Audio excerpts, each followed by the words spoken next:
대통령께서 개선언과 함께 모두 말씀을 하시겠습니다. 네, 꽤 오랜만처럼 느껴집니다. 네. 그 사이에 넥타이도 푸시고 여름도 왔는데 다들 시원하시죠?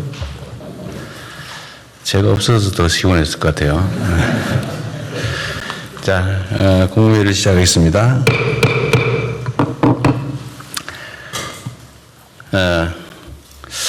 중동전쟁 휴전 합의가 후속 논의 과정에서 꽤 진통을 겪고 있습니다. 끝까지 긴장이 끊어놓지 말고 비상체제를 유지하고 민생경제 회복에 박차를 가해 주시기 바랍니다. 이번 전쟁으로 많은 걸 알게 됐습니다. 특히 우리 경제의 취약점을 알게 되는데 그 취약점을 보완해서 대체 불가능한 초격차 산업 강국으로 도약해 가야 되겠습니다. 이를 위해서는 에너지와 원자재 공급망의 전략적인 다변화, 그리고 재생에너지 중심의 에너지 믹스, 탈플라스틱 순환경제로의 이행을 서둘러야겠습니다. 무엇보다 로봇, 우주항공, 또 K바이오, K방산 등 기존 반도체에 버금가는 K산업의 새로운 엔진을 육성해야 됩니다. 국민과 기업, 정부가 하나가 돼서 중동 전쟁이라는 태풍을 슬기롭게 헤쳐올 수 있었습니다. 불가능의 벽을 넘어 세계에서 유일하게 산업화와 민주화를 동시에 성취해낸 우리 국민들께서는 우리 앞에 놓인 또 다른 도전들도 단합된 힘으로 얼마든지 이겨낼 수 있다고 믿습니다. 누구도 흔들 수 없고 아무도 대체할 수 없는 글로벌 초격차 산업 강국을 향해서 우리 모두 힘을 모아서 함께 전진해 가기를 바랍니다. 산업 경제의 본격적인 대도약을 가속하려면 과감한 행정 대전환이 뒷받침되어야 합니다. 지난 1년 동안 우리 정부가 지향해야 될 행정의 기본적 방향과 원칙은 충분히 확립했다고 판단합니다. 이를 바탕으로 앞으로 4년 동안 국정 혁신의 내용을 촘촘하게 채우고 또 이를 체계화하는 데 만전을 기해 주시기 바랍니다. 이를 위해서는 기존 후 관성에 안주한 낡은 행정 문화에서 탈피해야 합니다. 그래서 구석구석의 잘못을 찾아서 고치는 세밀 행정의 자세를 갖춰주기 바랍니다. 사소해 보여도 국민들의 삶에 직결되는 사안부터 빠르게 실행하는 속도 행정도 중요합니다. 국민의 요구를 앉아서 기다리는 게 아니라 우리 모두가 현장 속으로 들어가서 선제적으로 찾아서 개선하는 전통적인 용어로 적극 행정도 매우 중요합니다. 특히 중요한 것은 모든 행정 혁신의 내용을 항구적으로 제도화하는 것입니다. 기존에 있던 걸 한번 고치고 넘어가 버리면 또 그게 반복될 수 있죠. 다시는 돌아오지 못하도록 제도화해야 되겠습니다. 정부는 새로운 공직 문화를 포함해서 행정 혁신 사례들을 시스템화해야 됩니다. 부처청의 각 책임자들께서 이걸 책임지고 처리해 주기를 바랍니다. 공직자가 어떻게 일하느냐에 따라서 우리 국민들의 삶이 천당과 지옥을 오갈 수 있다는 걸 늘 명심해야 되겠습니다. 오늘 영국 언론이 대한민국을 G7에 포함시켜야 된다 이런 기사를 썼다는 얘기를 들었습니다. 제가 작년에 해외 순방을 했을 때 하고 이번 해외 순방을 또 할 때 또 G7 중심으로 1년간에 많은 변화가 있다는 걸 느꼈습니다. 물론 작년에는 제가 처음 취임하고 그래서일 수도 있겠지만 객관적으로 보면 많은 정상들이 대한민국의 대통령과 양자 회담을 하기를 원했는데 실제로 우리가 시간 부족으로 그걸 다 응해 주기가 어려울 정도였습니다. 국제사회에서 대한민국에 대한 평가가 정말로 남다릅니다. 우리가 하나 둘 따져봐도 많은 국가들이 대한민국의 첨단 산업에 관심을 나타내고 공동 투자나 또 대한민국 첨단 산업 유치를 저한테 요청하고 있습니다. 또 상당수의 국가들이 방위 산업과 관련해서 관심을 가지고 이 방공 시스템과 같은 수출에 자기들에게 우선순위를 달라고 저한테 일종의 부탁을 해오기도 합니다. 산업 영역도 그렇지만 문화적으로도 그렇습니다. 문화적으로도 보면 이번에 제가 유럽에서 느낀 것인데 그 현지민들 특히 젊은이들이 저나 제 아내를 보면 바로 한국 문화가 생각나는가 봐요. 그래서 막 손하트를 하면서 이렇게 애정 표현을 하고 그러기도 합니다. 또 외국 정상들이 저한테 하는 얘기들이 많아요. 자기 가족 중에 누구가 한국의 뭐뭐에 관심이 많아서 한국을 빨리 한번 가보고 싶다. 뭐 이런 얘기도 상당히 많이 합니다. 이 문화적인 측면에서 대한민국이 특별한 위상을 갖게 됐다는 생각이 듭니다. 물론 대한민국의 이 민주주의 역량도 큰 관심을 끌고 있습니다. 전 세계가 대한민국과 같은 발전된 국가에서 군사 쿠데타라는 게 일어나나 이렇게 놀랬다가 아니 저런 어려운 상황을 국민들이 외부적으로 보기엔 아름답게 또는 즐겁게 그러나 치열하게 평화적으로 극복해가는 과정을 보고 매우 놀랐던 것 같습니다. 일종의 무슨 뭐 영화 장면 같은 걸 상상할 정도였던 것 같아요. 그래서 이런 민주적인 정치 문화도 크게 관심을 끕니다. 대한민국에 대한 관광 수요도 급증하는 것 같아요. 안전한 거리, 치안 상황, 전 세계에서 가장 안전한 나라 중에 하나가 대한민국이죠. 또 깨끗한 거리, 또 친절한 국민들, 이런 모든 환경들이 정말 인상적이라고 합니다.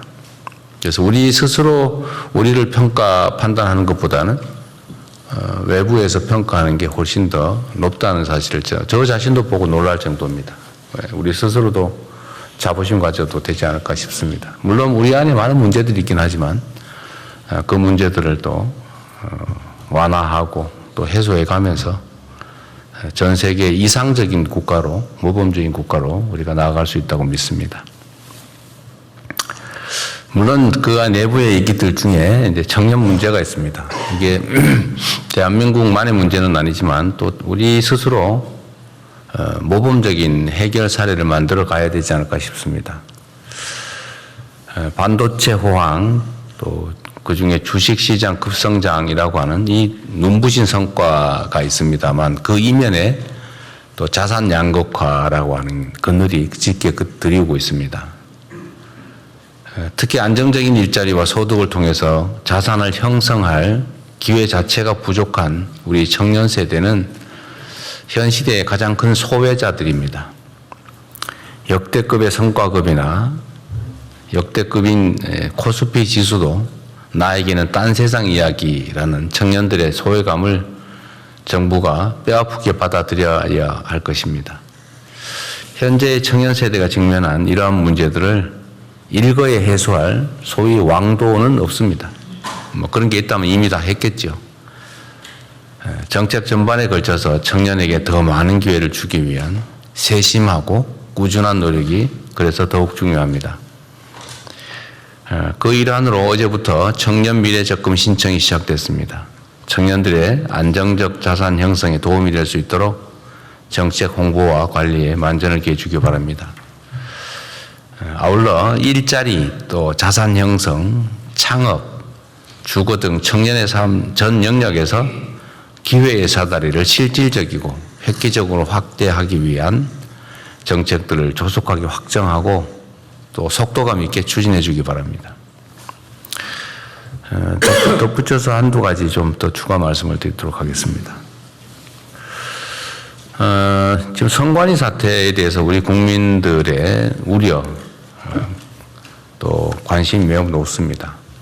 이게 참으로 안타까운 것이 정부의 통제에 있는 관리 범위 내에 있으면 뭐 손이라도 써보겠는데 이게 헌법이 정한 독립기관이다 보니까 관리도 통제도 불가능한 상황입니다. 심지어 국회도 그렇게 일상적인 감시 관리가 어렵다 보니까 그 내부가 많이 좀 문제가 생긴 것 같아요.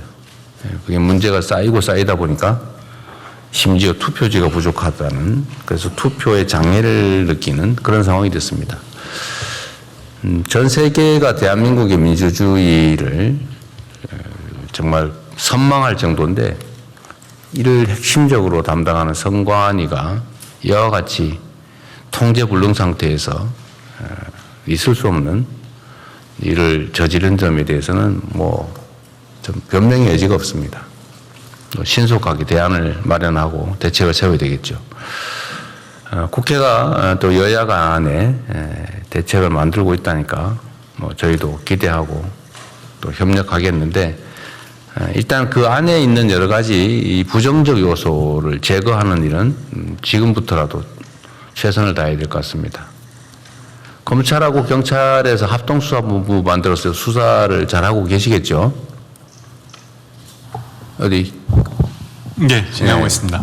몇 명 정도 규모입니까 지금? 현재 30명 정도 됩니다. 30명 검경 합쳐서? 예, 합쳐서 그렇습니다. 계속 숫자는 좀 늘어나고 있습니다. 좀 늘려야 될 것 같아요. 이게 이제 이번에 투표 과정에서 생긴 문제도 중요한데, 예. 그거와 관련되어 있는 간접적인 좀 부정부패 사안이라든지, 또 그 과정에서 드러나고 있는 황당무계한 일들이 있지 않습니까?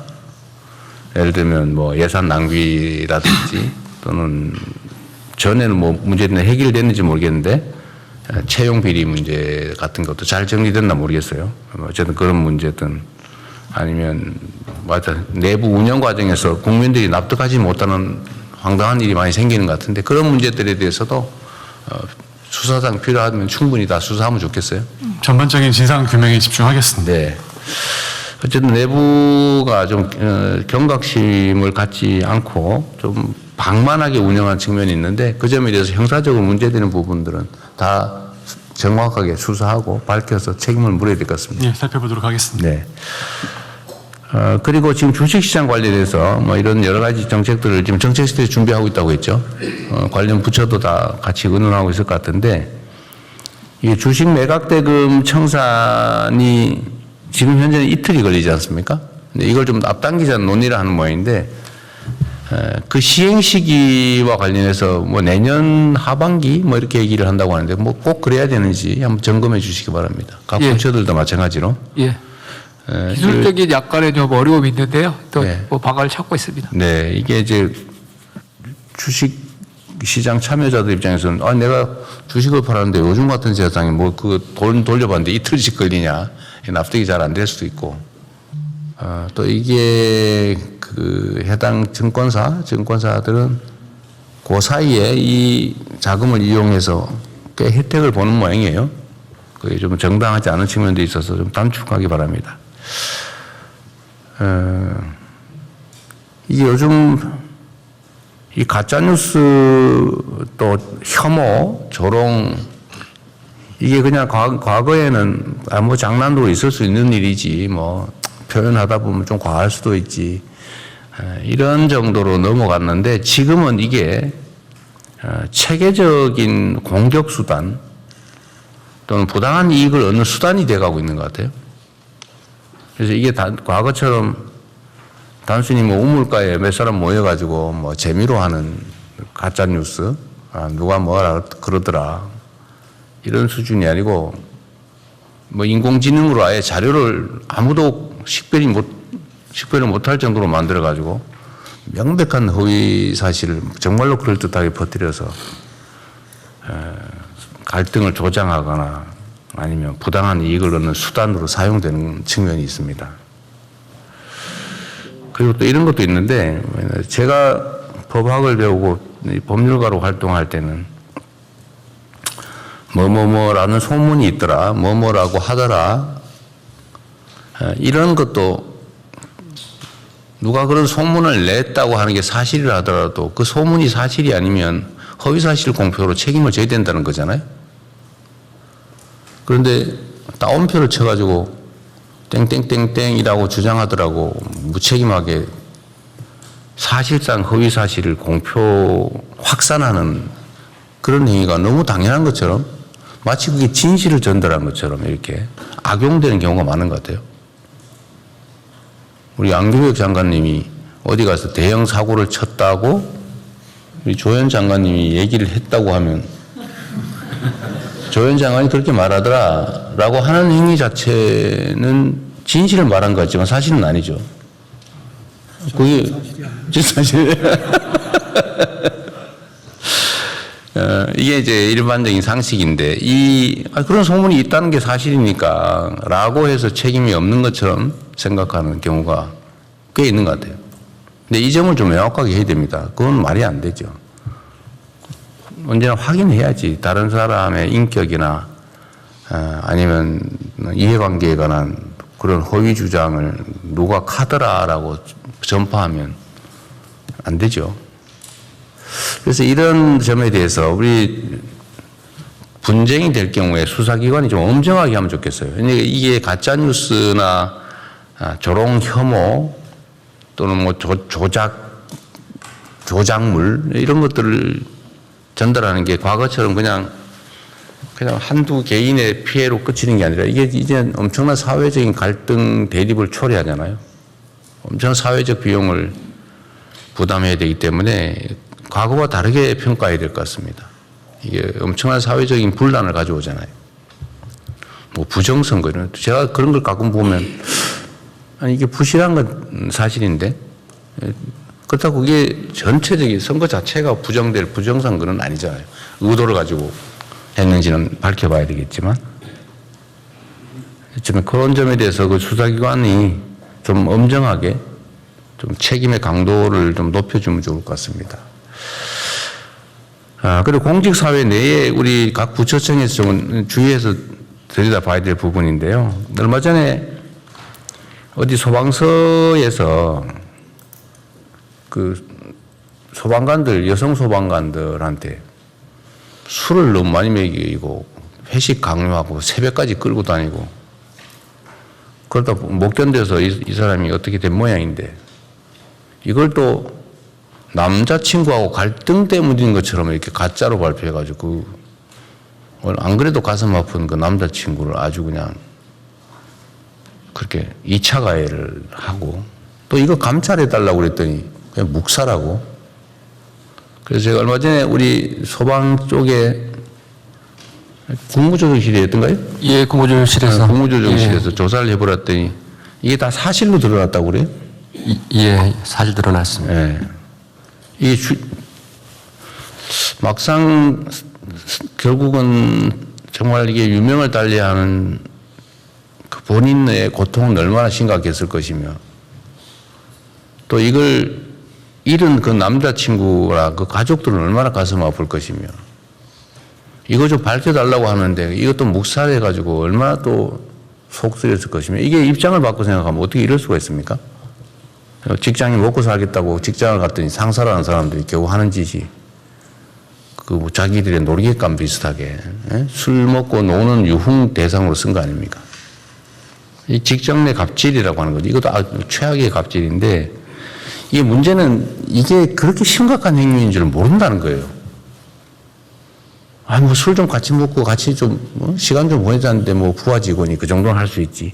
이렇게 생각하는 경향이 있다는 거예요. 과거에는 이게 뭐 그렇게 할 수 있었겠죠. 뭐 노래방 데려가서 노래시키고.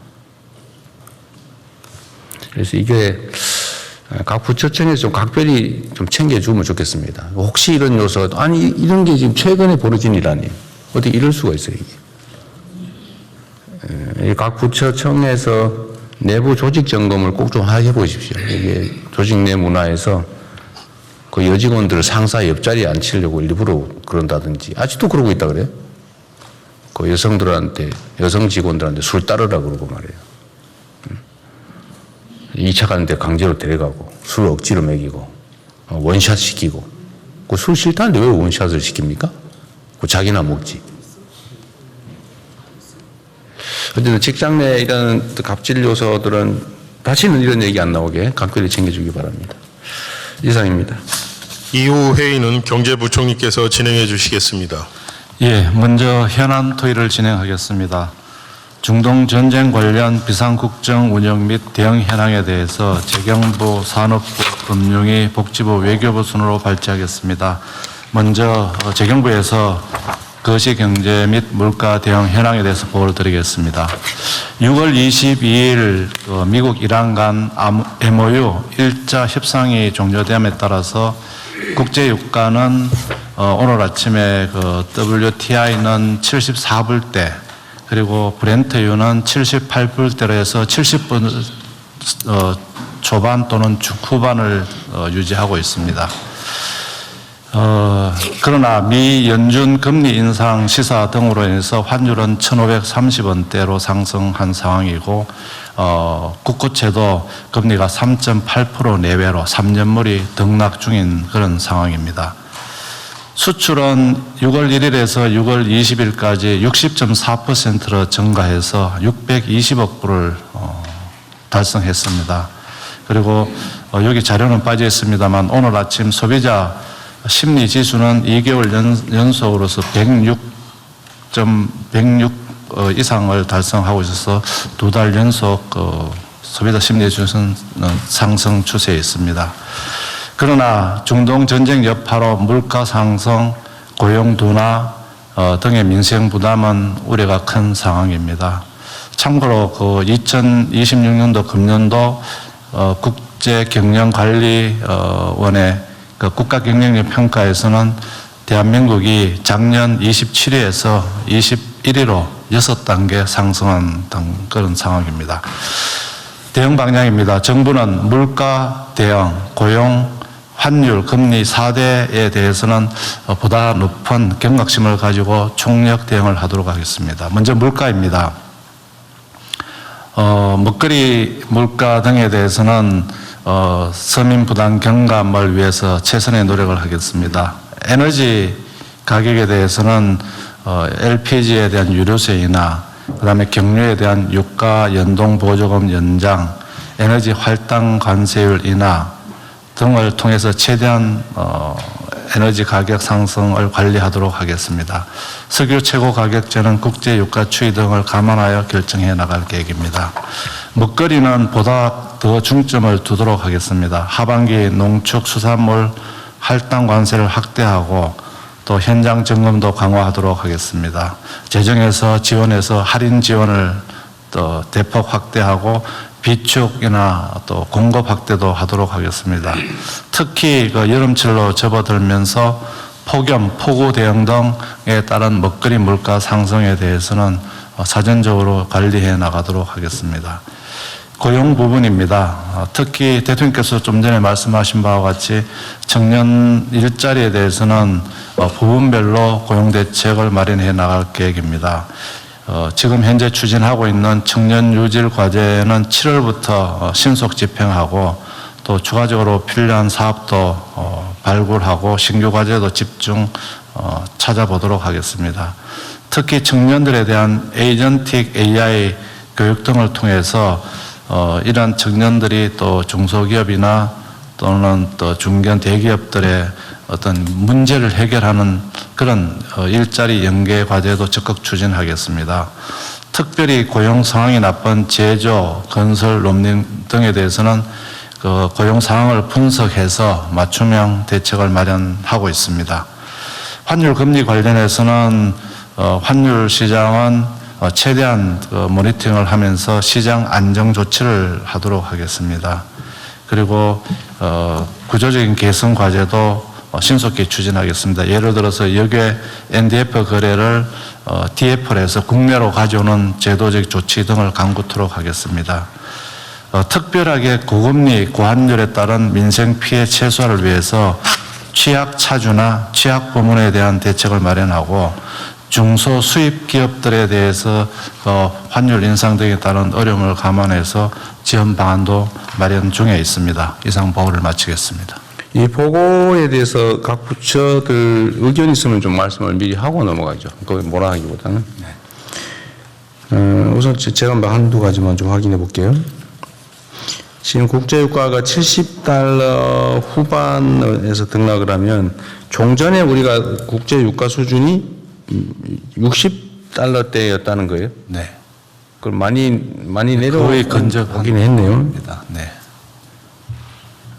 그러면 석유 최고 가격제는 지금 물가 부담이 커서 좀 계속 유지를 해야 될 상황이죠, 그래도. 예, 그래서 지금 그 국제 유가 동향 그리고 저희들 물가 수준 이런 걸 감안해서 최고 가격제를 좀 어떻게 하는 게 좋은지 검토 중에 있습니다. 일단 아침에 잠깐 얘기했는데 네. 그 물가 부담이 지금 어쨌든 좀 있고 석유류 제품의 가격이 너무 올라서 24% 정도. 네, 그런데 우리가 지금 반도체나 이런 데 초과 세수들이 이게 좀 예상이 되고 네. 그러면 유류세를 좀 낮춰도 재정 부담은 그렇게 크지는 않고 이게 이제 서민들의 소비 여력 확대에도 도움이 된다는 거잖아요. 네. 그러면 좀 더 과감하게 석유 최고 가격제는 더 유지하고 좀 최고 가격도 좀 낮춰가야 될 거 아니에요? 네, 최고 가격제도 낮추고 또 필요하다면 또 다른 정책 대안도 같이 검토하도록 하겠습니다. 네. 어쨌든 서민들의 물가 부담을 최소화할 수 있게 하고 예를 들면 서민들에 대한 소득 지원 정책을 지금 추가하려면 재원이 없죠. 예, 지금 서민들한테 하려면은 이제 기정 예산을 최대한 활용하거나 또 기금의 20%까지 변경하는 기금이 부분. 좀 여력이 있어요? 네, 그런 정도 외에는 지금 그게 맥시멈 한도가 되겠습니다. 그래서 근데 물가 상승률은 높고 어쨌든 양극화가 좀 심하니까 네, 그렇습니다. 소득 양극화도 심하고 지금 주식시장에 대형 우량주들만 네. 많이 오르다 보니까 어쨌든 그것도 약간 양극화되는데 소득 지원 방안을 좀 연구 좀 해야 될 것 네, 네, 같아요. 알겠습니다. 그다음에 창업 이게 지금 고용 대책 이게 지금 현재 산업의 추이가 우리 대한민국 경제도 주로 첨단 산업 중심으로 재편돼 가잖아요.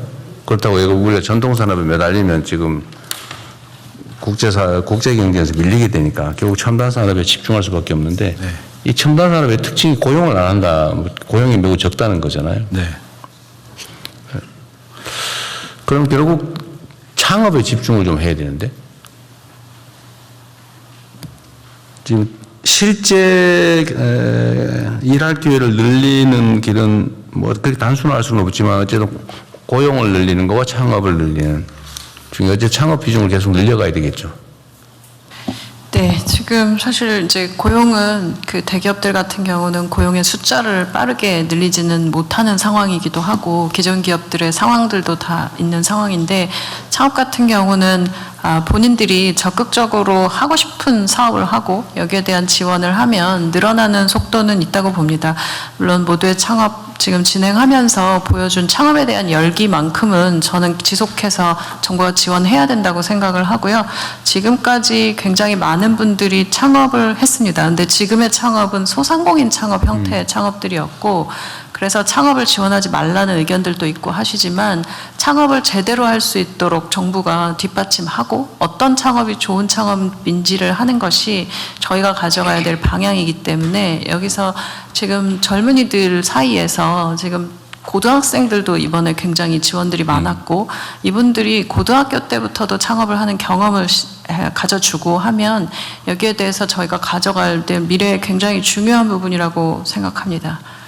미국 경제가 좋아지는 뭐 여러 가지 이유가 있지만 그 중에 제일 큰 게 창업이 첨단 산업 분야 창업이 많다는 거 아닌가요? 네. 첨단 산업 분야를 창업하기 굉장히 좋은 환경이고 창업할 때 지원하는 민간의 투자 환경이 굉장히 좋은 상황들입니다. 물론 창업해서 성공했던 그 선배들이 만들어 놓은 창업 투자 자본들이 굉장히 많은 상황인데 한국은 아직 그 부분에서의 민간 창업 자본들이 그렇게 아직 단단하진 않기 때문에 여기에 대해서 정부가 당분간 지원을 하고 민간의 투자도 지금 창업 쪽으로 기술 창업 혹은 네. 제대로 된 창업에 들어오도록 지원하도록 해야 될 것 같아요. 이번에 그 모두의 창업은 예상보다는 참여자도 많고 열기도 뜨겁고 사실 뭐 아이템도 좋은 게 많다면서요. 네.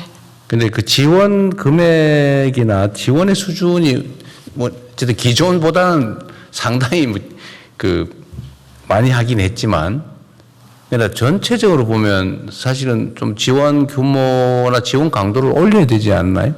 횟수도 그렇고. 이제 모두의 창업은 사실 초반에 기획할 때 저희가 창업 이전의 스타트를 도와주자. 그러니까 창업할 때 좀 어떤 부분들을 알고 가자라는 아주 기본적인 부분들을 도와주기 위한 시작이었고요.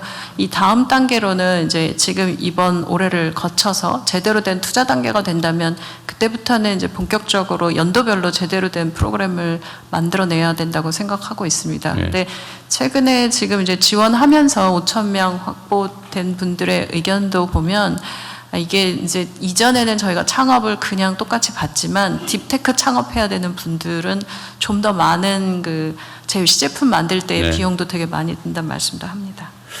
그래서 우리가 초과 세수를 어떻게 활용할 거냐 그 고민 중에 사실은 이제 성장 잠재력 확보 그 중에 하나가 예를 들면 이런 창업 환경을 개선하는 것도 되게 큰 부분이겠죠.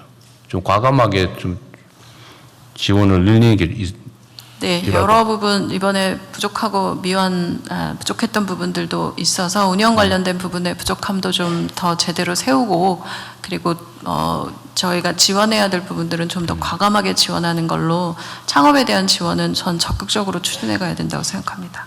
그 산업 재편이나 아니면 창업을 확대하는 거는 중소기업 장관 할 때보다 총리를 할 때가 훨씬 더 쉽겠죠. 무슨 네. 말이냐면 중소기업 장관을 떠난다고 해서 그 일이 사라지는 건 아니다. 네네. 그 책임이 사라지는 건 아니다 그 말이에요. 네, 지금 사실은 이제 뭐 업계에서의 기대도 뭐 여러 가지 스타트업이나 그 창업하는 환경 속에서의 규제나 이런 부분에 대해서도 좀 더 이번에 뭐 짧은 시간이지만 들어보고 국무조정실이 갖고 있는 규제 관련된 이야기들이나 그러세요? 적극적으로 해볼 수 있을 거라 생각합니다. 어쨌든 중소기업부 차원이 아니라 대한민국 전 부처 차원에서 어쨌든 창업이나 고용 문제나 이런 것들을 취급하면 좀 낫겠죠. 기대가 큽니다. 그 환율 얘기 잠깐 해야 되겠는데 지금 이게 우리나라의 수출도 사상 최대인데다 경상 흑자도 사상 최대고 이게 상상 이상이잖아요. 네. 그럼 원래 환율이 떨어져야 되거든요. 원래는 절상이라 해야 떨어져야 됩니다. 그러니까 절상하게 환율 예를 들면 강세가 돼야지. 우리 돈이 강세가 이제 환율은 떨어져야 되는데 이게 지금 원래는 해외 주식 투자가 워낙 우리가 또 많았잖아요. 연간 100조? 해외 주식 투자가 한 1,000억 불 넘었습니다. 그러니까 100 몇십조 연간. 근데 이게 지금 거의 국내 투자로 많이 돌아왔잖아요. 많이 돌아왔습니다. 그런데도 이게 환율이 계속 이 불안한 진짜 이유는 어쨌든 달러 강세와 이 엔화 때문이라는 거죠. 엔화도 약세입니다. 엔화가 지금 엔화 약세가 사상 최고의 약세를 보이고 있죠. 그러다가 또 외국인들의 어떤 우리 주식시장이 주가가 올라가다 보니까 외국인 매도 때문에 외국인들이 좀 수익 돈을 많이 벌었습니다. 그래서 일부는 이제 매각하다 보니까 매각하게 되는 한 10% 저희들은 매각한 걸로 해서 한 140조 정도로 보고 있습니다. 그게 이제 환전하면서 원래 이게 이제 한국의 주식시장이 상황이 좋아지면 외국인 매수가 들어와 가지고 원래는 이게 이제 달러 공급이 돼서 이렇게 되는데 지금 반대로 너무 급격하게 많이 오르다 보니까 외국인 포션이 늘어나 가지고 그 한국물 그 관리 포션이 커져서 이걸 좀 줄여야 되는 상황이 되버린 거죠. 줄여야 되는. 너무 커져 가지고. 그러면 이게 구조적인 문제라기보다는 단기적인 문제인 거예요? 예, 그래서 저희들은 지금 시장의 목소리는 작년 말 대비해서 한 더블을 벌었습니다. 한 2배 정도 외국인 벌다 보니까 한 10% 매각했는데 이 정도 하고 나서 또 최근에 사기 시작했습니다. 또 특정한 종목 같은 경우는. 그래서 좀 더 지켜봐야 되는데 이런 게 좀 정리되고 나면은 환율이 좀 안정되지 않을까. 외국인들의 소위 리밸런싱.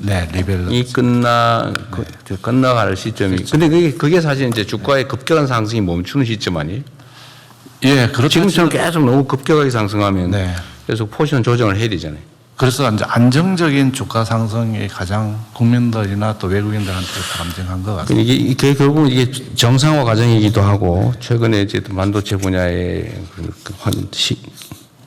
전망 개선이 너무 급격해서 너무 급격하게 올라서 그렇습니다.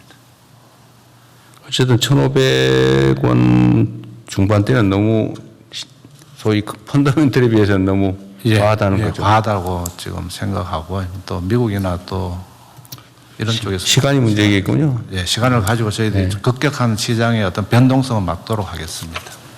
네, 어쨌든 뭐 관심도 많으니까 잘 챙겨보시고요. 네. 산업부. 네, 산업부 에너지 수급반 보고 드리겠습니다. 조금 전에 대통령님께서 말씀하신 대로 중동 상황을 앞으로 변화를 예의주시하면서 에너지 수급 가격 부분에서 연착륙할 수 있도록 조정해 나가겠습니다. 현재 원유와 나프타 수급은 아주 안정세를 보이고 있습니다. 원유, 나프타 모두 한 90% 이상을 확보한 수준입니다. 그리고 제가 지난 6월 13일부터 16일까지 사우디, 카타르, UAE를 방문하고 왔습니다. 우리나라에 대한 안정적인 원유, LNG 공급 의지를 다시 한번 확인하였고 그 과정에서 원유 공동 비축 협력에 대해서 굉장히 큰 관심을 보여서 앞으로 단기 수급 차원을 넘어 중장기 자원안보 협력의 기반이 튼튼하게 될 수 있도록 하겠습니다. 아울러 중동 재건, 새로운 인프라의 참여에 대한 요청도 있어서 그런 부분들은 관련 부처와 함께 우리 기업들과 같이 새로운 시장으로서 창출할 수 있도록 하겠습니다. 아울러 보건, 산업, 민생용 필수품 공급망도 안정세를 보이고 있습니다. 가격 관련해서는 최고 가격제를 통해 석유 가격 급등을 억제하고 있습니다. 정부 조치와 함께 착한 주유소 지정 등 시장의 자율적인 가격 안정을 위한 노력도 병행을 하고 있습니다. 특히 어제는 착한 주유소로 오해에 누적된 착하디 착한 주유소, 우리가 요즘 최근에 착착 주유소라고 저희들이 하고 있습니다.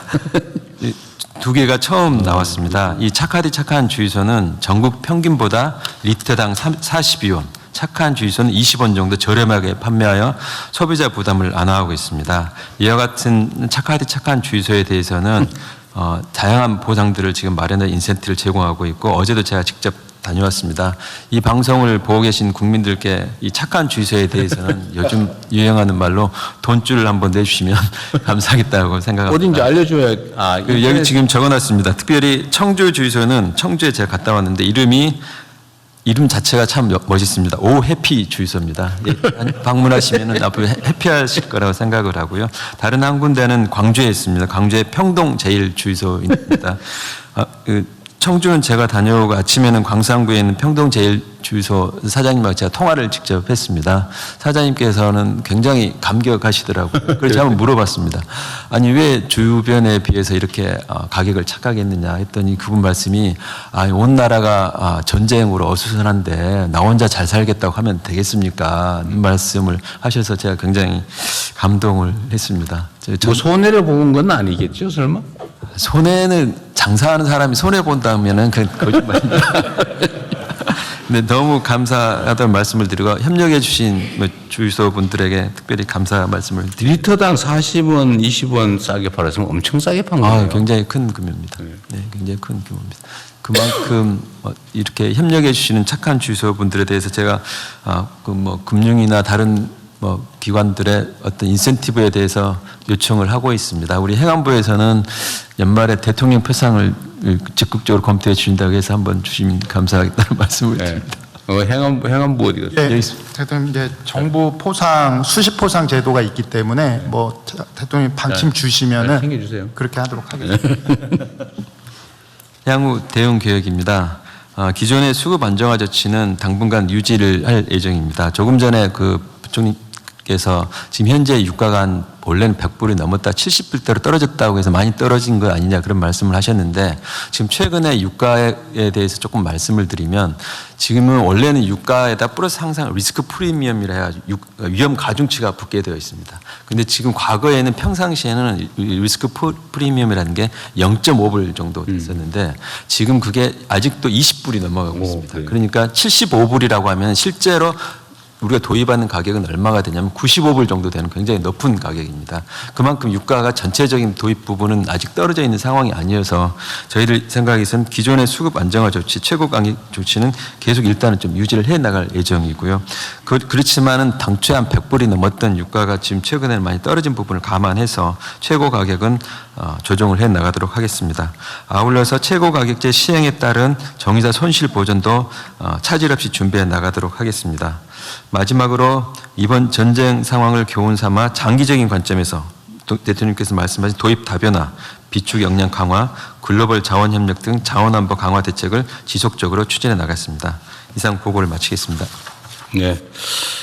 약간 벗어난 거긴 한데, 지금 이제 우리 산업 경제를 이제 재구조화, 재편성이 되잖아요. 그 중에 핵심이 하여튼 수도권 편중 방지, 지방 경제 활성화, 그다음에 재생에너지로의 전환, 첨단 산업으로의 전환, 되게 이렇게 들 수 있을 것 같은데, 그러면 지금 재생에너지 관련된 산업에 대한 지원 투자를 각별히 좀 신경을 써야 될 것 같아요. 이게 지금 이번에 이제 중동 전쟁 때문에 이게 원유에 의존하는 게 얼마나 위험한지도 겪었고, 또 앞으로는 어쨌든 화석 에너지로부터의 탈출, 재생에너지 사회로의 전환, 이건 중요 국가 과제가 되는 거잖아요. 네. 더 좀 속도를 내야 될 것 같은데. 네, 맞습니다. 그럼 우리 지금 기후부가 열심히 하고요. 기후부가. 예. 네.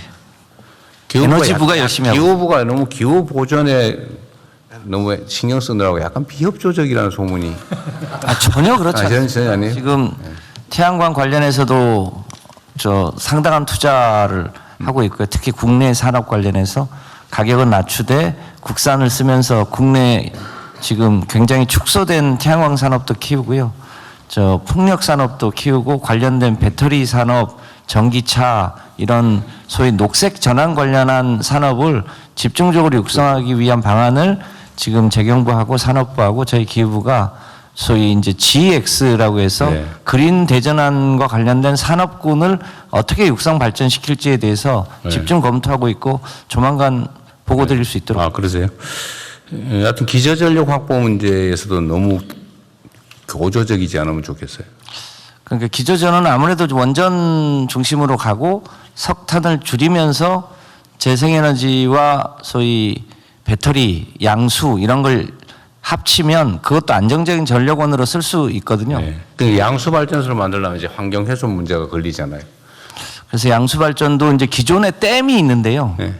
기존에 이제 댐이 있는 데다가 추가로 이제 상부댐을 하나 만들면 환경 파괴를 최소화할 수 있는 데도 꽤 많이 있습니다. 그래서 그런 방식을 통해서 환경 파괴를 최소화하면서도 양수 발전도 많이 늘리려고 하고 있습니다. 그런데 그게 본인은 좀 이렇게 좀 변화된 태도를 보이니까 환경 운동하는 쪽에서 저 사람이 변했다 이런 얘기 듣는다고 기름 드시겠어요? 종교단체 환경 지도자분들이 왜 원전 늘렸냐고 해서 우리 상황을 쭉 설명을 드렸더니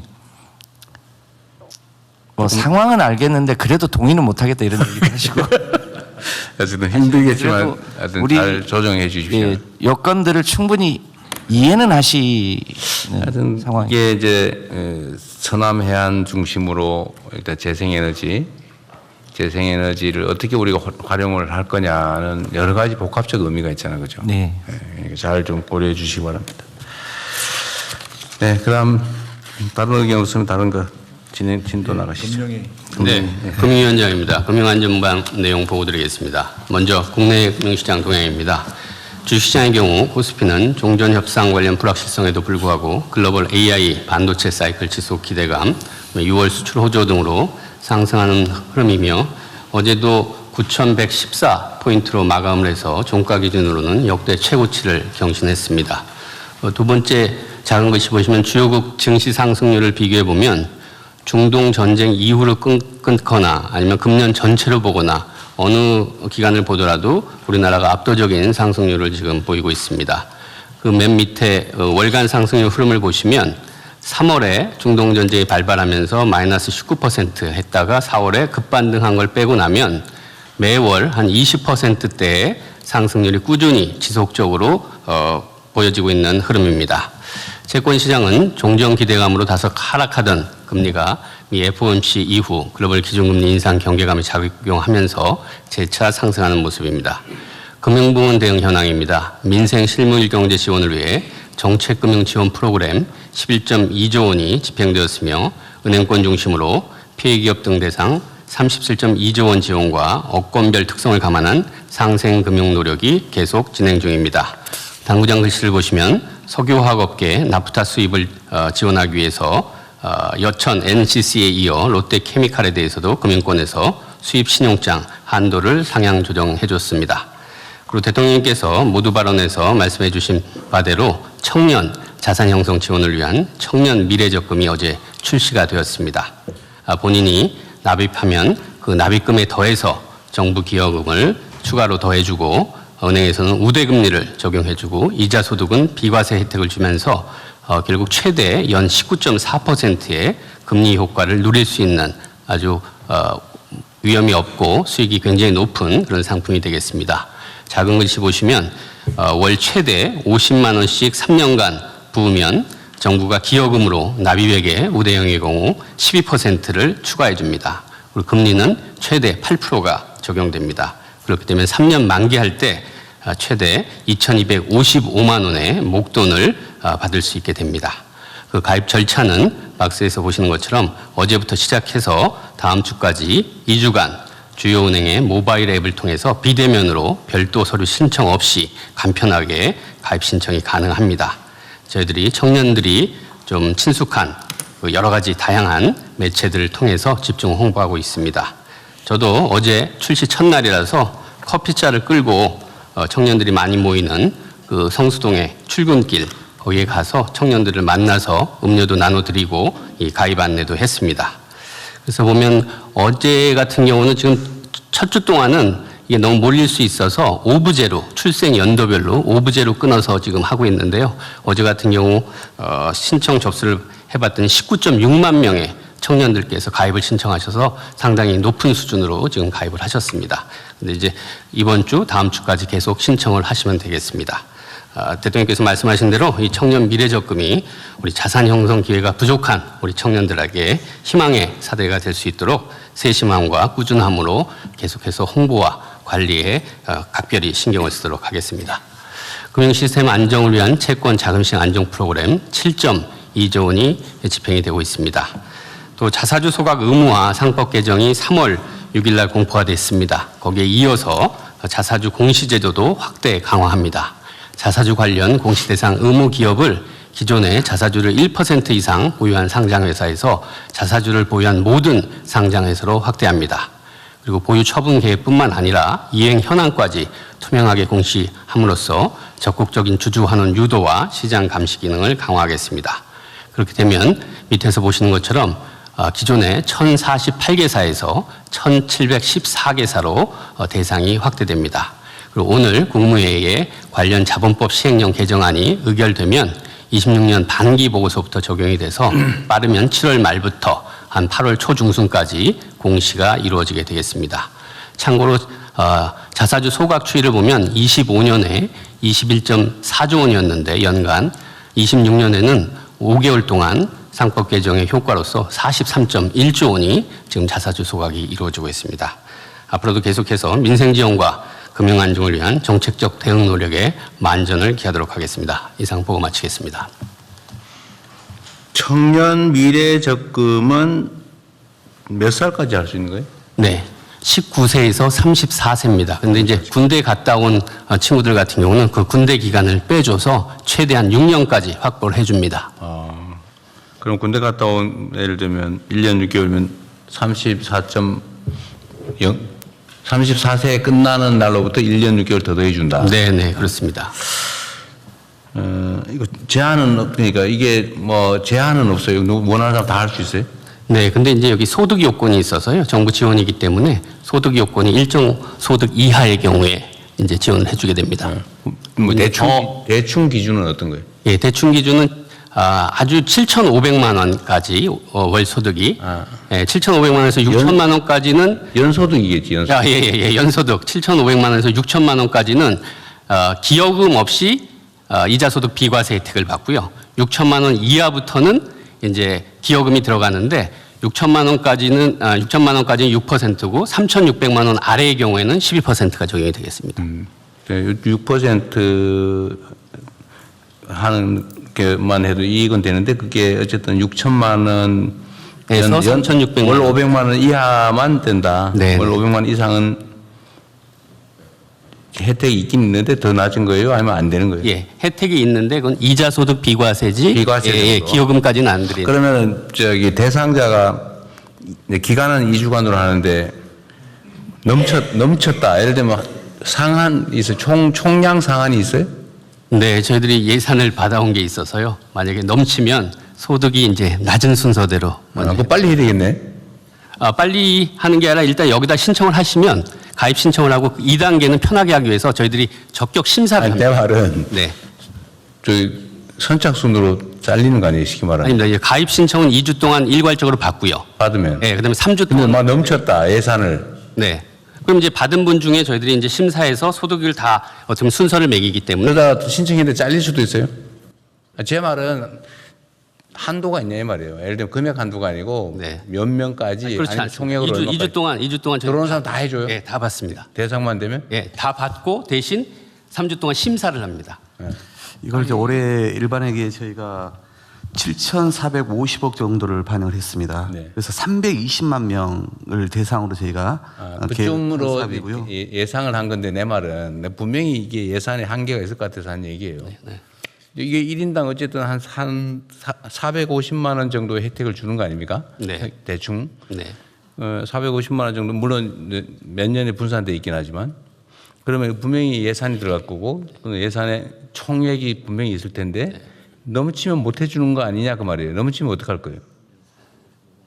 넘치면은 그 내에서 넘친 거 내에서 저희들이 순서를 해서 그러니까 이게 낮은 분들 위주로 근데 넘치면 우리 저기 예산처랑 저희들이 방법을 강구하도록 내가 하겠습니다. 그냥 이게 수리적인 관심 때문에 그런데 네, 네.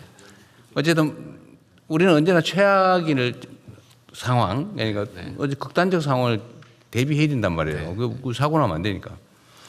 제가 얘기하는 거는 신청이 예를 들면 1,000만 명이 들어왔다. 19세부터 35세까지가 인구가 한 7, 800만 명 될 것 같은데 하여튼 다 들어왔다 그러면 누군가를 배제해야 될 거 아니냐. 배제할 거냐 안 할 거냐. 첫째. 두 번째 배제한다면 어떤 기준으로 할 거냐. 똑같은 조건이면 선착순으로 하느냐 나이 순으로 하느냐. 근데 그거 물어본 거예요. 예. 말씀하신 대로 전체 모수가 19세에서 34세가 한 1,000만 명 됩니다. 그래서 소득이 있는 친구들이 720만 명 됩니다. 그리고 여기서 저희들이 소득을 잘랐기 때문에 그 자른 대상들이 한 550만 명 됩니다. 그 550만 명 중에 그럼 몇 퍼센트가 가입을 할 거냐. 이제 과거 사례는 저희들이 해서 굉장히 저희들이 높게 많이 가입한다고 전제를 하고 55%의 가입률을 해서 320만 명을 했고 그래서 예산을 받아왔습니다. 그러니까 그 계산 자체가 굉장히 저희들이 굉장히 높게 많이 가입한다고 해왔습니다. 넘치지 않을 거라고 지금 속으로 확신하는 것 같은데. 아니, 그런 건 아니고 일단 그 계산도 그렇고요. 그다음에 어떤 방식으로 탈락자를 정하는지가 제 관심사라요. 네. 탈락시킬 거냐 안 할 거냐. 예를 들면 지금 기재부 기획처가 지금 준비하고 있는 것 같은데 넘치면 어떻게 할 건지부터 한번 얘기해 보세요. 일단은 저희는 이 예산 배정하면서요. 아까 말씀하신 것처럼 일반형과 우대형으로 나누고 우대형 안에서도 여러 가지 자격 요건을 두지 않았습니까? 그러니까 모수 전체에서 아까 말씀하신 것처럼 320만이면 충분하다고 저희가 보고 예산 편성을 이렇게 한 것입니다. 근데 만약에 넘쳤을 때는 저희가 기정 예산에서 이걸 활용할 수 있는 방법이 있는지는 제가 좀 넘칠 찾아보겠습니다만. 경우에 배제하지 않을 겁니까? 할 겁니까? 그러니까 당연히 저희가 대상이 된다면 이 예산 가지고 부족할 경우에는 당연히 새로운 대책을 마련해야 될 것 같고요. 배제하지 않는다 그 말이죠. 예, 그런데 됐습니다 그러면. 예, 말씀하신 뭐 우대형도 조건이 아까 말씀드린 6천만 원 그 일반형 이하 6천만 원 이하뿐만 아니라 우대형에도 신규 취업하면서 일반형 소득 요건을 해야 되고 연소득 3,600만 원 이하이면서 중소기업 재직자여야 되고 또는 연매출 1억 원 이하의 소상공인이어야 되고 이런 요건들이 다 있거든요. 제가 알고 싶은 거는 이거 다 기억도 못할 텐데 제가 알고 싶은 거는 하여튼 그런 조건을 갖춘 사람이 초과될 경우에 어떻게 할 거냐. 초과될 경우에도 다 받아준다. 추가 예산을 투입하더라도. 답입니까? 네, 그렇게 해보겠습니다. 그렇게 해요 그냥. 내부 예산이 그렇게 많이 들 것 같지도 않으니까요. 물론 안 들 수도 있지만 이런 방침을 명확하게 정해놔야 되거든요. 넘치면 어떡할 거냐. 괜히 잘린 사람 얼마나 억울하겠어요. 그러니까 어쨌든 2주간 안에 들어오는 사람은 기준에 해당이 되면 추가 예산을 편성해서라도 다 처리해 준다. 그러고 정리하죠. 네, 감사합니다, 대통령. 네. 알겠습니다. 자, 다른 얘기 있으시면 하시고 없으면 넘어갈까요? 예, 복지부 장관님. 네, 복지부 장관입니다. 민생복지반 보고 드리겠습니다. 생계위기 및 의료제품 수급 동향입니다. 생계위기 상담 그리고 긴급복지 신청 건수는 최근 15주간 소폭의 등락은 있었지만 유의미하게 증가하는 동향은 없습니다. 계속 세심하게 모니터링하겠습니다. 의료제품은 원료 우선 공급, 유통망 안정화 등을 통해서 중동전쟁 이전 수준으로 수급 상황이 회복되고 있는 중입니다. 대응 방안입니다. 복지위기가구, 고독사 위험군 등 위기 취약가구를 집중 발굴해서 상담과 지원 등 연계를 지속하고 있습니다. 복지위기가구의 경우에는 24만여 명에 대한 조사가 완료가 돼서 13만 4천 명에 대한 긴급복지, 민간 지원 연계 등의 지원들을 연계하였습니다. 상반기 정기조사에서 소재가 확인되지 않은 고위험 예상가구 약 3천 명에 대해서는 6월 말까지 추가로 일제 조사를 실시하고 있는 중입니다. 지난 6월 3일에 발표한 여름철 취약계층 보호 대책에 대해서도 시도별 실행 계획 및 추진 현황을 점검하는 등 보호 대책이 현장에서 잘 작동할 수 있도록 모니터링을 하겠습니다. 청년 고용을 개선하기 위해 추경 신규 사업으로 기업 주도 직업 교육 훈련을 제공하는 K 뉴딜 아카데미를 추진 중에 있습니다. 최근 참여 기업 53개, 72개의 아카데미를 선정하였습니다. 기업별로 청년 모집을 개시하고 7월부터는 아카데미를 운영할 예정입니다. 중동전쟁 불확실성이 완전히 해소되지 않은 상황에서 매주 관계부처 일자리 전담반 회의를 개최해서 부문별 고용 동향을 분석하고 대응 방안도 마련하고 있습니다. 취약계층 학생들의 교육 격차를 해소하기 위해서 저소득층 가구의 초, 중, 고 학생에게 PC, 인터넷 통신비 등을 지원하는 것을 확대하고 있습니다. 또한 통학에 대한 취약 지역 학생 또 원거리 통학 학생에 대해서는 교통비 지원 등 통학 지원 사업도 확대 추진 중에 있습니다. 이상 보고를 마치겠습니다. 혹시 최근에 자살자 수 변동은 혹시 체크해 보셨어요? 1, 2, 3월은 줄었다고 했는데 전에. 네, 네. 4, 5월은 혹시 어땠는지? 아직 집계 중이고요. 3월까지는 한 10% 내외 감소한 걸로 파악하고 있습니다. 근데 4월 통계는 아직 못 봤어요? 네, 네. 좀 확인되는데 저한테 좀 알려주시고요. 그러겠습니다. 어쨌든 이게 자살자 수는 개별적으로 보면 정말 사정이 다 많지만 전체적으로 보면 사회적 분위기가 크게 영향을 미치죠. 희망적인 사회냐, 절망적인 사회냐, 암울하냐, 네. 그런 게 영향을 미치겠죠. 좀 경제적인 상황에 영향을 많이 경제 받고 상황이. 있는 것 같습니다. 네. 경제 상황이 제일 크게 영향을 네, 미친다고. 그 노동부 장관님. 최근에 제가 보니까 추락 사고가 유난히 많아지고 있어요. 다시 조금 증가, 전체적으로 보면 감소는 했는데 조금씩 증가는 하고 있습니다. 최근에 그러니까 이게 날씨 때문에 그런가요? 주의력이 떨어져서 그런가? 아무래도 이제 혹서기가 되면 주의력이 전체적으로 떨어지기도 하고, 근데 최근에 보면은 1.2m에서도 추락해서 다치는데 고령자 요인도 좀 있습니다. 아니 그건 전에부터 계속 얘기했던 거고, 고령자든 누구든 예를 들면 주의력이 더우면 아무래도 주의력이 산만해지잖아요. 그러면 이제 주의력이 떨어져서 사고가 날 수 있는데, 문제는 이 사고 자체가 예를 들면 사망사고, 추락사고의 원인은 추락 방지 시설이 없거나 아니면 안전대를 미착용했거나 아니면 추락 위험성이 있는 지붕 등에 올라가서 자꾸 무너져서 떨어지고 그런 거 아닙니까? 대체로 그렇던데. 네. 그런데 날씨 때문에 그런다고 하더라도 위험 상황에서 작업을 하니까 주의력이 결핍돼서 떨어져 죽는 거겠죠. 구조적인 문제 아닙니까? 그러니까 안전시설 설비 문제 이런 거 아닌가요? 최근에 나타난 추락 사고 몇 가지를 보면은 예를 들면 갱폼 전체가 사람만 떨어지는 게 아니고 구조물 전체가 떨어지고 예. 돌아가신 경우. 뭐 그런 경우는 좀 더 근본적인 문제이긴 한데 예를 들면 우리가 흔히 쓰는 A자형 사다리라 해가지고 대단히 위험합니다. A자형 사다리 같은 게 이동의 편의성은 있는데 거기서도 2, 3m에서 떨어져서. 여하튼간 좀 챙겨보세요. 알겠습니다. 좀 더 주의를 기울여서 챙겨보시고요. 네.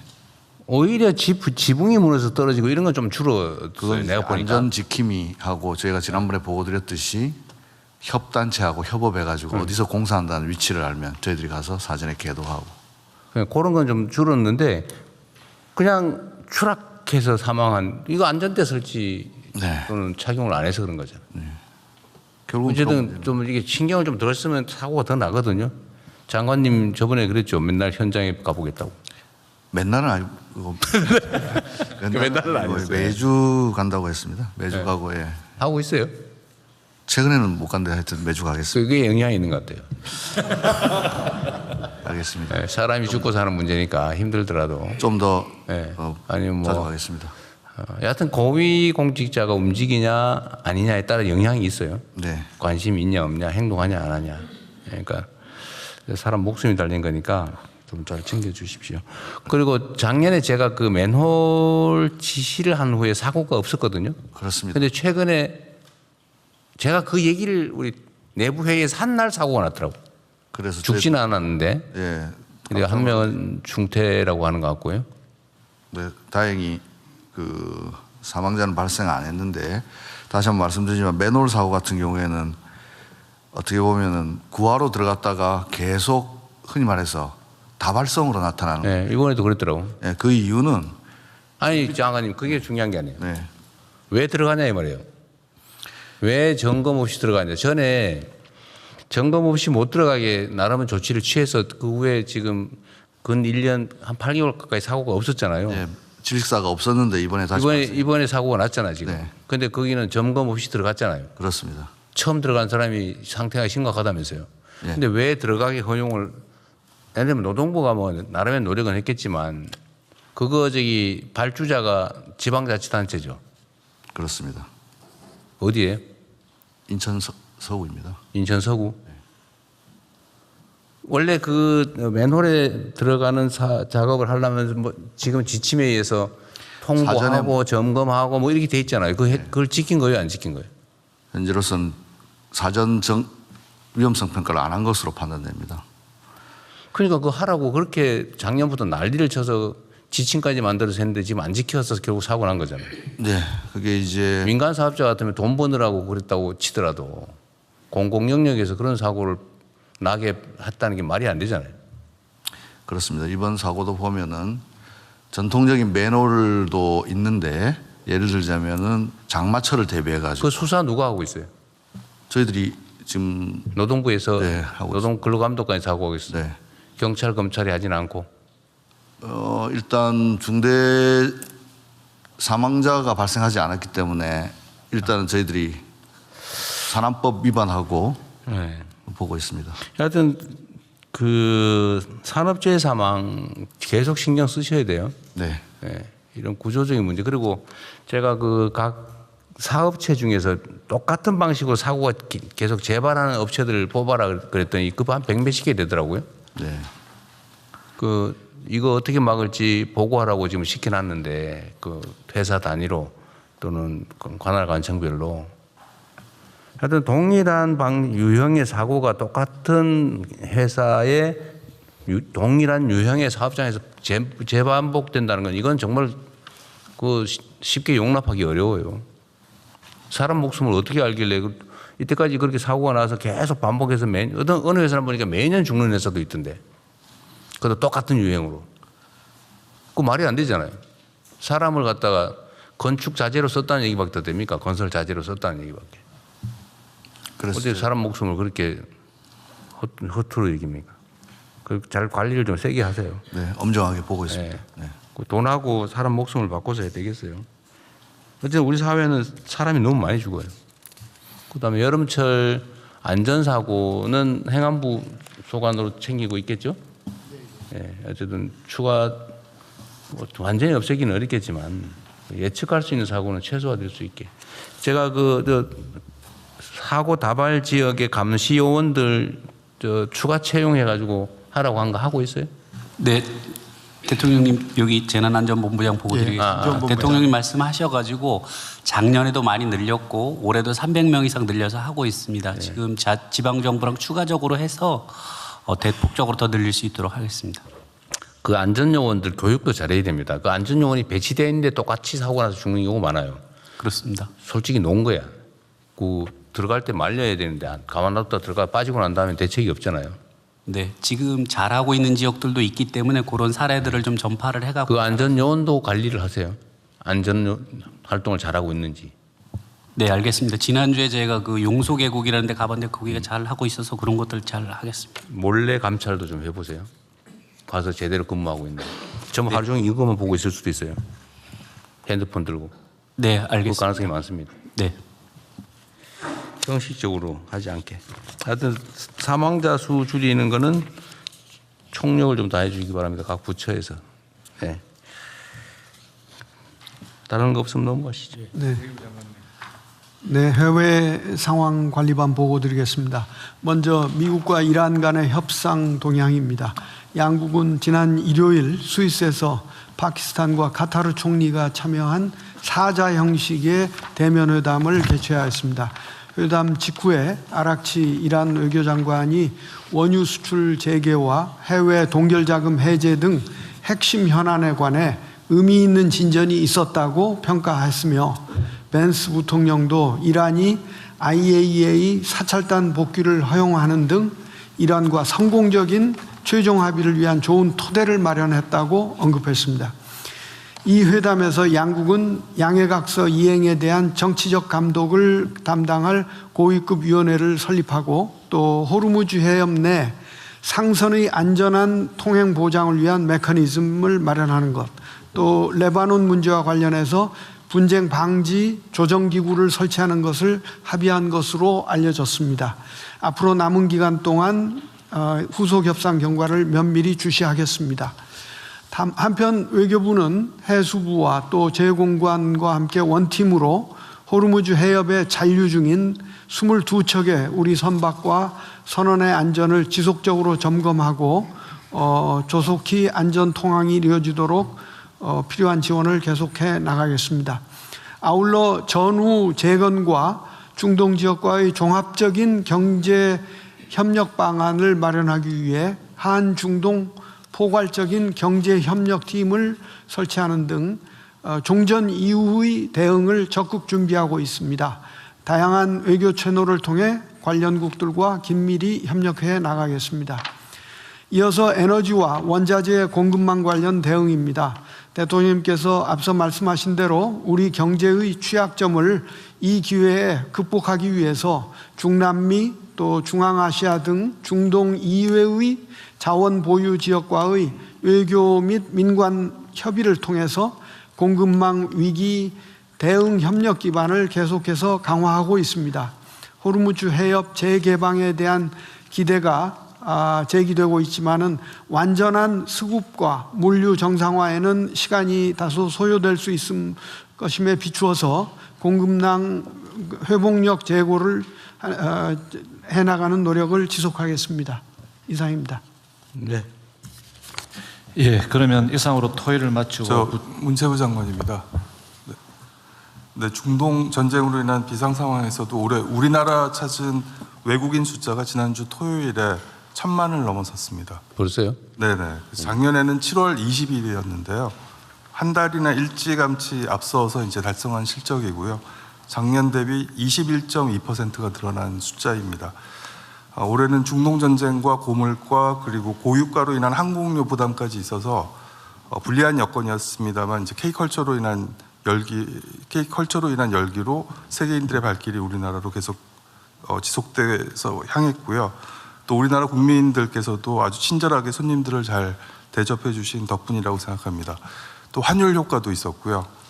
또 정부도 타이밍을 놓치지 않고 우리 국가 관광 전략회의를 대통령 직속으로 격상시켜서 모든 정부 부처가 적극적으로 정책적 노력을 기울여 주신 점도 크게 기여한 것 같습니다. 최근 긴장 완화로 다행히 유류 할증료가 다시 하락하는 움직임이어서 하반기에도 전 세계인들이 와보고 싶은 관광 대한민국의 성장 속도를 한층 더 높이도록 하겠습니다. 그 공항 이용료는 어떻게 하기로 했어요? 공항 이용료가 아니고 그 출국세 말씀하시는 거죠? 그 부분은 지금 의원 입법으로요. 국회에서 지금 논의. 그 입법 사항이에요? 네, 맞습니다. 네, 알겠습니다. 예, 그러면은 대통령님 벨기에, EU, 이탈리아 교황청 방문 및 G7 정상회의 참석 주요 성과 및 후속 조치 계획에 대해 외교부 장관님께서 보고해 주시기 바랍니다. 네. 좀 요약해서 하십시오. 네. 먼저 벨기에 방문 계기에 중소기업 스타트업 분야의 MOU를 통해서 우리 기업의 유럽 진출을 토대를 마련하고 벨기에 내에 체계적인 한국학 확산과 미래 세대 간의 교류 확대를 위한 기반을 구축했습니다. 그리고 다음으로 EU와는 비밀 정보 보호 협상을 개시하여 향후 기밀 정보 보유 및 방산 산업 협력의 기반을 마련하였고 디지털 통상 협정 서명을 통해서 안정적인 디지털 교역 환경을 조성하였습니다. 다음 이탈리아입니다. 이태리와는 26년 만에 국빈 방문이었고 양 정상 간의 신뢰와 유대를 크게 강화해서 양국 관계를 특별 전략적 동반자 관계로 격상하였습니다. 이태리는 중소기업, 소상공인, 사회 연대 경제, 첨단 과학기술 이런 분야의 특징이 있는 만큼 실질적 협력 강화를 계속해서 해나가겠습니다. 교황청에서는 대통령님께서 교황 면담 또 특별미사에서 기념 연설을 통해서 한반도를 비롯한 국제사회의 평화에 대한 기여 의지를 표명하고 또 내년에 서울 세계 청년대회의 성공적인 개최를 위한 협력 방안을 논의하셨습니다. 앞으로 이번 순방 계기에 체결된 협정 등 각종 문건이 조속히 발효 이행될 수 있도록 후속 조치를 충실히 이행해 나가겠습니다. 한편 이번 G7 정상회의에서는 대통령께서 2년 연속 G7 정상회의에 참석하여 글로벌 책임 강국으로서의 위상을 공고하게 하셨습니다. G7 결과 문서도 가장 많이 동참하였습니다. 이외에 독일, 캐나다, 케냐 등 여러 국가들과 양자 정상회담을 가지셨고 미국을 포함한 주요국 정상들과도 만찬 기회 등을 통해서 긴밀히 소통하여 우리 국익 중심의 실용 외교 모멘텀을 확보했다고 생각합니다. 앞으로 글로벌 불균형, 개발협력, AI, 디지털 등 G7 주요 의제와 결과문서 후속 관리에 만전을 기해 나가는 한편 대통령님께서 말씀하신 아시아 태평양 지역의 에너지 공급망 회복력 강화를 위한 협력 구상도 구체화시켜 나가도록 하겠습니다. 이상입니다. 예, 혹시 의견 있으신가요? 예. 통상교섭본부장입니다. 지금 EU와의 디지털 통상은 우리 기업들이 관심이 좀 많아서 간단하게 좀 설명을 드리고자 합니다. 사실 한 EU FTA가 있지만 이 디지털 쪽은 굉장히 미흡한 상태였는데 이번에 이제 디지털 쪽으로 우리가 고속도로를 놨다 그렇게 표현할 수가 있고요. 예를 들어서 우리 BTS나 블랙핑크, K 드라마 이런 것들이 디지털 방식으로 EU에서 많이 소비가 되는데 이번에는 우리가 이런 국경 간의 정보 이런 걸 원활하게 하면서 그래서 이렇게 EU에서 다운로드를 받거나 아니면 우리 BTS가 EU에서 공연을 할 때 라이브 스트리밍을 EU에서 하도록 하면 굉장히 투자도 많이 하고 해야 됩니다. 근데 라이브 스트리밍을 한국에서 할 수 있도록 그렇게 하면 굉장히 원활해질 수가 있는데 그런 부분도 이번에 됐고요. 또 역직구 우리 K 관련된 여러 가지 K 소비자의 역직구 하는 데 있어서 이번에 전자 서명이나 전자 인증 그리고 전자 통관 이런 부분에 있어서 상호 이렇게 상호 인증을 할 수 있도록 그렇게 돼서 우리 중소기업이나 스타트업 이런 쪽에 EU 진출이 가속화될 것으로 그 생각이 됩니다. 그리고 또 하나가 그 지금 사실 철강 쪽에 그 우려들이 많습니다.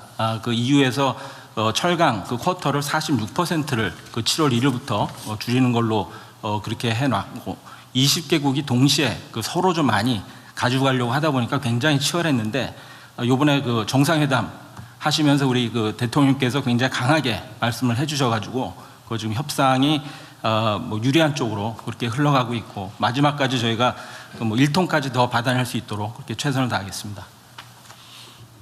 네, 또 있으신가요? 예, 없으시면은 이 안건은 원안대로 접수하겠습니다. 다음은 전남 광주 통합 특별시 출범 준비 현황 및 계획에 대해서 행정안전부 차관께서 보고해 주시기 바랍니다. 네, 전남 광주 통합 특별시 출범 준비 현황 및 계획을 보고드리겠습니다. 먼저 추진 배경인데요. 수도권 1극 체제가 지속적으로 심화되고 지방 소멸 위기가 가속화됨에 따라 5극 3특 국가 균형 성장을 위한 지역 자율형 초광역 발전 모델로서 행정 통합을 통한 초광역 지방정부 필요성이 제기된 바 있습니다. 두 번째로 전남 광주 통합특별시 설치를 위한 특별법 제정입니다.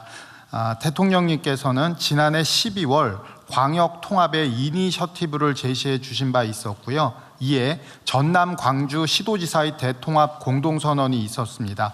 정부에서는 즉시 4대 지원책을 발표하였고 특별법이 발의되어 국회 심사를 거쳐 3월 5일에 특별법이 공포되었습니다. 특별법은 5편 13장 408개 조문으로 일반 행정, 도시개발, 산업 활성화 등 6개 분야 385개 특례로 구성되어 있고요. 서울시에 준하는 지위를 부여, 지역 특성과 연계한 공공기관 우선 이전, 실질적 지방분권 보장, 그리고 고도의 자치권 부여 등을 포함하고 있습니다.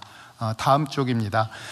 세 번째로 성공적 출범을 위한 준비 현황을 말씀드리겠습니다. 먼저 지역 주도의 출범 준비기구를 통해서 통합특별시의 미래를 자율적으로 논의하고 설계한 바 있습니다. 민간 협의기구로는 전남 광주 통합특별시 준비위원회를 구성해서 매주 주요 정책 사항을 심의 조정하였고 양 시도 부단체장이 참석하는 시도 정책협의체에서 실무 현안을 논의하였으며 시도 및 행정안전부 실무준비단에서 이를 적극 뒷받침하였습니다. 아울러 남북권 발전을 이끄는 5극 3특의 핵심 축으로 도약하기 위한 전폭적인 지원을 아끼지 않았습니다. 특별법에서 위임한 사항과 그 시행에 필요한 사항을 규정하고 서울특별시에 준하는 위상에 걸맞은 조직 체계를 보장하기 위해 직급 기준 상향 등을 내용으로 하는 통합특별시법 시행령, 지방자치법 시행령, 기구정원 규정 등 관련 대통령령 30건이 오늘 공포가 되었습니다. 또한 통합지방정부 재정지원 TF에서 재정지원 방안을 마련하고 있으며 이를 아마 내년도 예산안에 반영할 계획입니다. 마지막입니다. 행정 인프라를 빈틈없이 정비하고 있습니다. 먼저 출범일에 차질 없는 예산 집행과 출납을 위해서 1,2금고은행을 선정하고 예산 통합 작업을 진행 중에 있습니다. 행정 운영과 대민 서비스를 원활하게 제공하기 위해서 7월 1일 정비 대상 필수 자치 법규를 총 800여 건 마련하고 의회와 협의 중에 있습니다.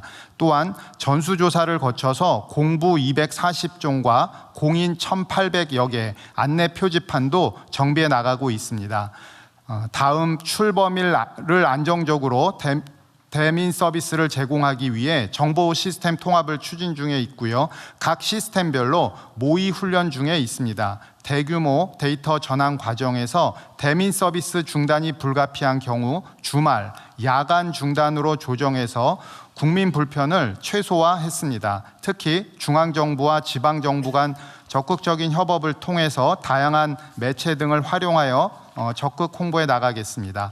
아울러 지속적인 지원 체계를 마련하겠습니다. 국무총리 소속 전남 광주 통합특별시 지원위원회에서 통합특별시 지원 필요사항을 검토하여 계속 발전시켜 나갈 예정입니다. 마지막 향후 계획 말씀드리겠습니다. 출범일 통합특별시의회에서 필수 조례를 의결하고 비상대응반을 운영하여 실시간으로 상황을 관리하고 안정적인 출범을 지원하도록 하겠습니다. 앞으로 남은 기간 동안 전남 광주 통합특별시의 성공적인 출범을 위해 시도와 함께 모든 역량을 집중하여 빈틈없이 출범하도록 준비하겠습니다. 이상입니다. 예, 의견 있으면 말씀해 주시기 바랍니다. 예, 의견이 없으시면 원안대로 접수하겠습니다. 이번에는 국민주권정부 들어서 그 국무회의가 생중계되고 있어서 국민들의 관심과 기대가 매우 높은 상황인 만큼 오늘 국무회의에서는 처음으로 국민과 함께하는 특별한 시간을 갖도록 하겠습니다. 먼저 정부 주요 정책에 대한 홍보 영상 상영이 있겠습니다. 앞으로 국무회의에서는 국민들께 많은 호응을 받았거나 국민 생활과 밀접하게 소개해드리면 좋을 정책 영상들을 상영할 예정입니다. 오늘은 국방부의 영상을 상영토록 하겠습니다.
오, 재밌네요. 장관님이 만든 거예요? 예, 앞으로 각 부처에서도 좋은 영상이 있으면 올려주시기 바랍니다. 예, 지금 국무회의 회의 시간 길다고 중간에 휴식 시간 달라 뭐 그러더니 지금 시간 때우기용으로 혹시 하는 거예요? 아닙니다. 예. 네, 다음으로는 또 오늘 또 새로 도입된 제도입니다. 국민 여러분과 더 가깝게 대화하기 위해서 국민들께서 실시간으로 보내주신 의견을 듣고 필요한 부분은 바로 답변 드리는 소통의 시간을 마련하였습니다. 그러면 국무조정실장께서 국민 의견을 소개해 주시기 바랍니다. 예, 국무조정실장입니다. 오늘부터 매 국무회의마다 KTV와 이재명 TV 채널에 올려주신 시청자분들의 실시간 댓글을 소개해 드리도록 하겠습니다. 오늘 국무회의를 약 15,000명 의 국민들께서 시청을 하고 계십니다. 이 중에서 안건과 관련된 그런 의견에 대해서 몇 가지 소개해 드리고 또 필요하면은 관계부처에서 바로 답변 드리도록 하겠습니다. 우리 장관님들 긴장하셔야 될 것 같습니다. 그러겠는데. 먼저 대통령 모두 말씀과 관련된 의견입니다. 이정훈님께서 의견을 주셨는데요. 이 나라는 청년과 여성 노년만 있냐? 중장년은 없냐? 또 신님도 40, 50대 정책도 해주세요라는 비슷한 의견을 주셨습니다. 이거는 어느 특정 부처가 답변 드리긴 좀 어려울 것 같고 저희 전 부처에서 정책을 집행하거나 혹은 마련하는 과정에서 40, 50대 우리 중년층들도 소외감을 느끼지 않도록 정책적 고려를 좀 해주셔야 되겠다는 생각이 들었습니다. 다음은 중동전쟁 관련된 의견입니다. 만소님이 의견을 주셨습니다. 중동전쟁 끝났다고 하는데 왜 주유소 기름값은 빨리 안 내려가나요? 계란이 한 판에 6,000원이었는데 이제 8,000원이 넘어요. 우리 재경부 장관 눈동자가 커졌습니다. 지금 재경부에서 좀 답변해 주시면 좋을 것 같습니다. 예, 지금 좀 전에 그 산업부 장관이나 제가 이제 보고 드린 것처럼 이제 국제 유가가 지금 70불대로 후반대로 이렇게 떨어졌습니다만 이게 또 프리미엄이라는 게 있습니다. 그래서 정부가 이 석유 최고 가격제를 어쨌거나 국민들 부담을 드리기 위해서 좀 줄이는 방안까지 검토하고 있다는 말씀을 드리고요. 지금 가장 중요한 게 이제 달걀입니다. 달걀인데 저희들이 이 달걀값 안정을 위해서 2천만 개 정도를 지금 수입하는 걸로 하고 있고요. 이 원인은 뭐 저희들이 구차하게 변명 안 드리겠습니다만 그 조류 독감으로 하고 또 여름철 되면은 이 산란율이 떨어진답니다. 제가 확인을 해보고 현장에 가보고 이렇게 했는데 어쨌거나 국민들께서 가장 관심이 많으신 이 계란 달걀 값은 반드시 인하하도록 저희들이 물량을 2천만 개가 아니고 또 필요하다면 더 추가적으로 확대해서라도 충분히 안정적인 가격에 공급될 수 있게 최선의 노력을 다하도록 하겠습니다. 예, 고맙습니다. 우리 또 있어요? 예, 민수님께서도 말씀 주셨는데요. 착하디 착한 주유소 사장님들 화팅이라고 화팅 이렇게 화팅 넣어주셨는데 아마 우리 산업부 장관님이 충분히 고려를 하고 계실 거라고 생각됩니다. 다음으로 대통령 순방 관련 의견입니다. 정혜련님께서 의견을 주셨는데 최근 해외 출장 다녀온 지인께서 국격 상승을 국민의 한 사람으로서 2년 전 출장 갔을 때 못 느낀 너무 좋은 대우를 받았다, 뿌듯한다, 뭐 이런 말씀을 주셨고요. 또 김도영님께서는 세계 속에서 열심히 노력하는 우리 기업들 보호해달라 이런 의견도 주셨습니다. 그 다음에 전남 광주 통합특별시 출범 관련된 의견도 있습니다. 돌려채기님이 호남권 지방 활성화 착착 진행되는구만 이런 의견도 주셨고, 콩지파찌님은 서울 사는 언니들 요즘 광주 사는 나를 부러워합니다 라는 의견도 주셨습니다. 기타 의견도 있는데요. 이거는 오늘 안건과 관련되어 있지는 않는데 김대승 님이 중앙은행 디지털 화폐 정책 관련해서 진행 상황 특집해 주시길 바랍니다. 서민들은 금융 이해가 부족해서요 라는 의견들 주셨습니다. 오늘 뭐 많은 의견들 주셨는데 시간 관계상 다 소개해도 못 드리고 이 하나 더 할까요? 추가로 홍보 영상 바로 올라왔네요. 관련해서 많은 분들께서 감다살, 이게 감이 다 살아있네라는 약인 것 같습니다. 감이 다 살아있네. 이런 의견도 주셨습니다.